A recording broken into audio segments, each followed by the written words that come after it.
Am I muted? Hello. Working. Right. Hello? Oh, can you hear me? Hello, hi guys. Am I in the wrong Zoom? I think it's working. Hello? Alright, I think it's working. We can. Okay. Alright, guys. Alright, so we're here, right, because Professor Kainas assigned us to write a report about identity. Oh, God, this is such a waste of time. Yeah, bro. Alright, look, I don't like this either, okay? But I'd rather be on the court right now playing ball, breaking some ankles. Wait, what? You can't be talking about basketball. Why not? You're a shrimp, and we're doing quarantine. Come on, guys, don't be mean. I mean, come on, he kind of does look like Jeremy Lin. Whoa, that's racist. Alright, whatever, guys. Look, we have a job to do, okay? According to this prompt, we're supposed to, and I quote, examine who we are by discussing what we consider the American identity, our native culture, and how they form our perspectives.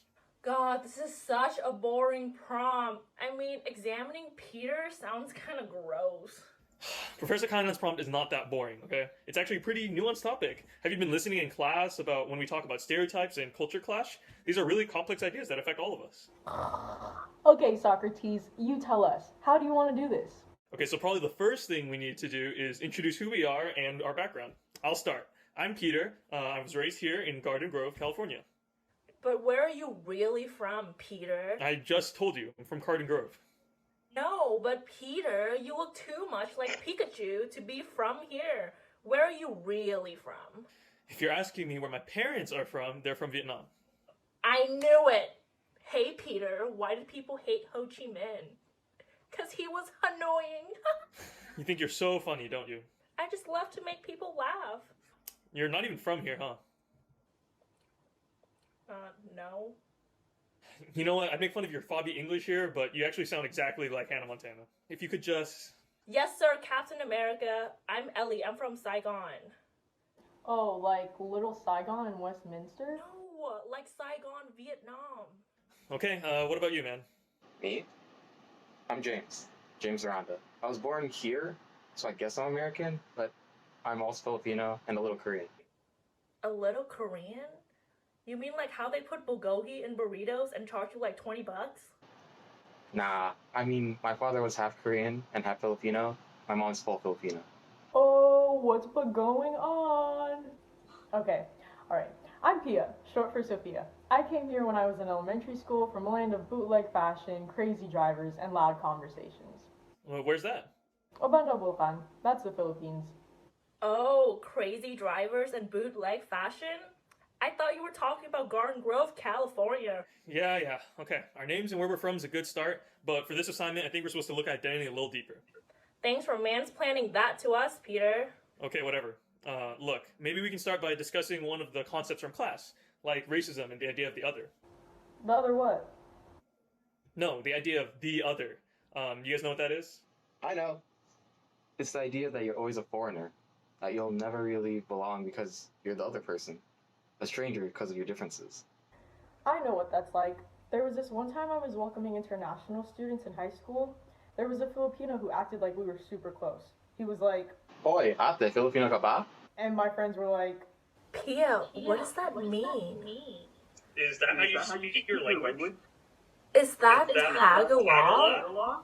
Nah, Tagalog. I felt so embarrassed as everyone began to stare. Tagalog is loud and clumsy and sounds like a bunch of mumbles, so that when you hear it once, the sounds repeat. Hoy, ate, Filipino ka ba?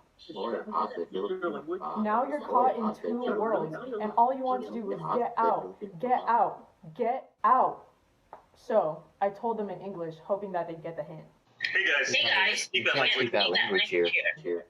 But this dude kept going. All I wanted to do was forget that I was different.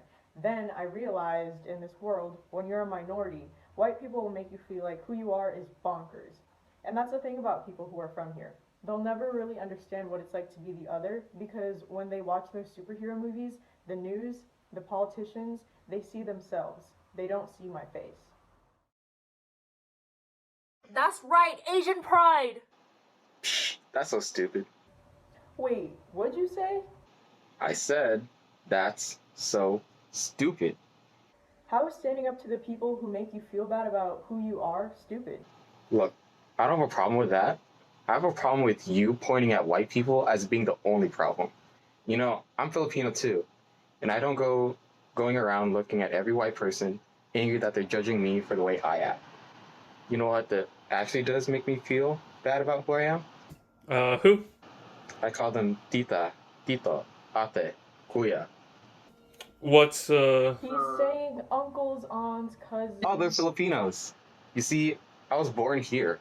I'm American. But I think about what my history is. I think about Abraham Lincoln, George Washington, Thomas Jefferson. But you know what other Filipinos do? They add a hyphen. What does that mean? I'm not just American. I'm Filipino hyphen American. Where I was born is not enough. I have to carry the baggage of where my parents are from. Especially since I'm reminded constantly to maintain my culture. And that's fine. I'm proud to be Filipino. But you know what? My friends and family from the Philippines, they don't always look at me. And I could feel them shaking their heads at me, like I'm disappointing them because my Tagalog has an American accent, or because all my friends are Korean, or Mexican, or Vietnamese, or even white, because I'm not Filipino enough. You know what that's like? Being told you're not American, but you're not really Filipino either. It's like being in identity limbo. but is that racism? You don't think Filipinos can be racist? Just sit in on a Filipino party when Manny Pacquiao fights Mayweather. Okay, sure, like, we all have our biases. That's what we're learning about in class, you know? But the idea that implicit bias is something everyone carries. And I think we can all agree that it's important to acknowledge that it's there. But here's the thing, racism is complicated and it can't be called the same for everyone. What do you mean? If you look at someone and judge or treat them differently because of their race, that's racism. Like, yeah, definitely, but racism has like different consequences for different people, you know? Like, race is something I never even thought about, at least not when I first enlisted in the Marines. The Marines? Yeah, is that so hard to believe? I repeat, you're a shrimp. I'm going to choose to ignore you and just finish what I was saying. When I was 17, I went to the recruiting office thinking that I was joining a fraternity of brothers, fighting for my fellow Americans. To me, all that mattered was the ideal, to fight for something greater than myself. But then boot camp started. I started out like everyone else, eager to grow, eager to serve. And one day, our drill instructor lined us all up and started yelling at us, breaking us down, hoping to push us and build us back up. He called some guys weak, cowards, but then he came to me. You know what he called me? Ho Chi Minh bitch. Now, some people might say, hey, that's just one guy. You can't make such a big deal about it. But you know what? During my 5 years, I'd get passed up for leadership positions, picked last in sports, and I even got called a fucking Charlie by a fellow Marine. Now, I'm sure I don't think it's everyone. There are good people out there. But think about those who have some form of power. They can be your boss, your pastor, a politician, or even the majority race. When you have some form of bias, you affect those you oppress more significantly and make those different from you ashamed of who they are. So I agree with you, Pia, at least the idea that we have to be proud of our heritage. I'm proud of who I am. I'm proud to be Vietnamese. Yeah, right, Peter. Like you know what it's like to be Vietnamese. I don't know what you're saying. I'm Vietnamese. My last name's both Vo and Tran. And you think that's enough to be a real Viet? When you introduced yourself, you said you came from Garden Grove. Yeah, like Little Saigon, Garden Grove. I was born in America, I guess. Right? And have you been back to Vietnam? No. And do you even speak the language? Little. See? Okay, just because I haven't been back doesn't mean I don't know where I'm from. I know my culture. I love banh mi, and I celebrate New Year's in February. You're so phony. You think all that matters is that you eat the food and get a red envelope and lucky money? Please, I come from Vietnam. I know what it's like to be Viet. And one thing I know is that when I first came to this country, people like you were actually the hardest to be friends with. When I first came to this country over 5 years ago, I was nervous being in a new place with a new culture and new people. But then I saw that there were a lot of Vos and Trans and Nguyen's and was excited that there were some people like me who could help me ease into my new life. But you know what happened instead? They ostracized me, calling themselves Vietnamese while making fun of my accent. I had way better experience in making friends with other races and ethnicities. And actually, the first friend I made was a white guy. Sure, he may have had yellow fever, but he was the only one at that time to make me feel welcome. Don't get me wrong, some of you were super nice and welcoming to help guide my family and I and teach us about different things. But there were definitely a few of you bananas that acted very uppity, as if the fact that they were born in America entitled them to something, elevated them somehow, and if you don't listen to them and do what they say, they act like you're breaking the law. So, Peter, don't tell me that you're proud of your Viet heritage. Earlier, you made sure to remind me that I'm not from here. See, that's what I'm talking about. It's not enough that you share an ethnicity. There's always going to be something to divide us. Okay, it's not right that we're pitting ourselves against each other. Well, what do you want us to do? To conform to culture? To be more Asian?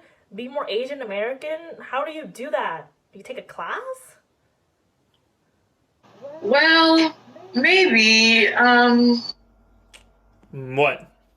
maybe we should be focusing on the values we have and how our cultures and experiences make us who we are. What do you mean? Well, here's the thing. If I'm thinking about what makes me who I am, I mean, who I really am, I think about my family. From leaving my grandparents in the Philippines and basically growing up American to my brother passing away, you grow through all of the obstacles you face, the experiences you feel, and the people you meet. Throughout life, you'll play different roles, maybe even all at once. It all plays a part in who you are today. That makes me think about my parents as well. When I was a kid, I used to watch them work hard every day, waking up early in the morning to commute to the hospital or the medical office they worked at, reminding me that my top priority was to study. Sometimes I'd wake up at 4 in the morning because I'd hear my parents running back and forth in the hallway. My father would be in his scrubs, hyping himself up for another 12-hour shift at the hospital. My mom would be with him, also getting ready for her job at the medical office she worked at. They would provide for me. They would come home tired to our 2-bedroom apartment in Buena Park that houses my mom, my dad, me, my brother, and my sister. Now, we live in a 3-bedroom, 3-story townhouse in Tustin. I know I'm one of the lucky ones. Not many people have the luxury of a nice house, a safe neighborhood, and only have to worry about their studies. That's what they gave me, their legacy. That's why I'm so proud to be my parents' son. How about you, Peter? I think about how my mom made me. Of course she did. I think your dad had a part in it too. No, and ew. I mean, when I was growing up, I always admired my mom. She's the most assertive person I know. For example, my mom's an active protester. She protests against the corruption back in Vietnam, even though she's thousands of miles away here in the U.S. So sometimes she even writes songs that other Vietnamese singers will perform. So I'm really proud to be her son. And you know why? It's because even though you look at her and see a small Asian lady, she's the biggest person I know. My dad still never won an argument with her. So that's why you're that way. In what way? Stubborn. Yeah, I guess so. You know, Peter, I think this is the only thing we have in common because my mom is my inspiration too. I struggled when I first came here, but you can't imagine what it was like for my mom. I was still a kid, able to make friends, grow some roots.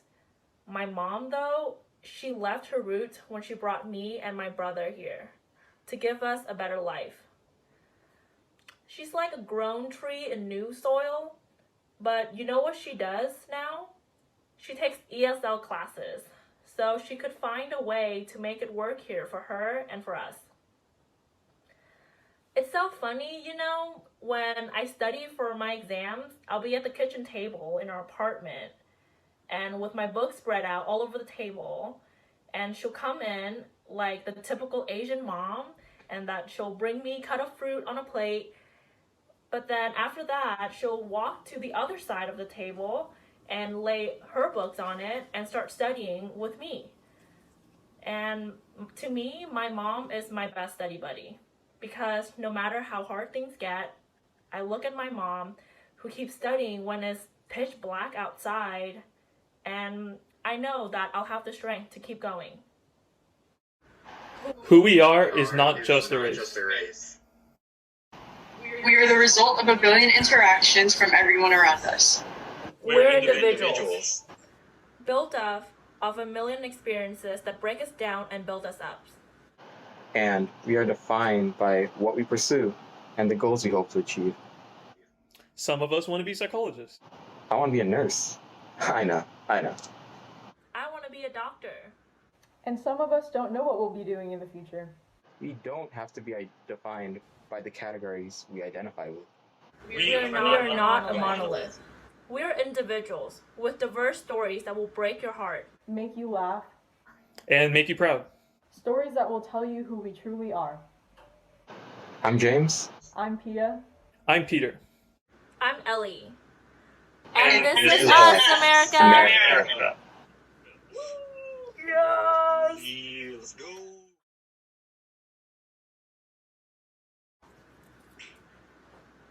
Wait, when was this assignment due again?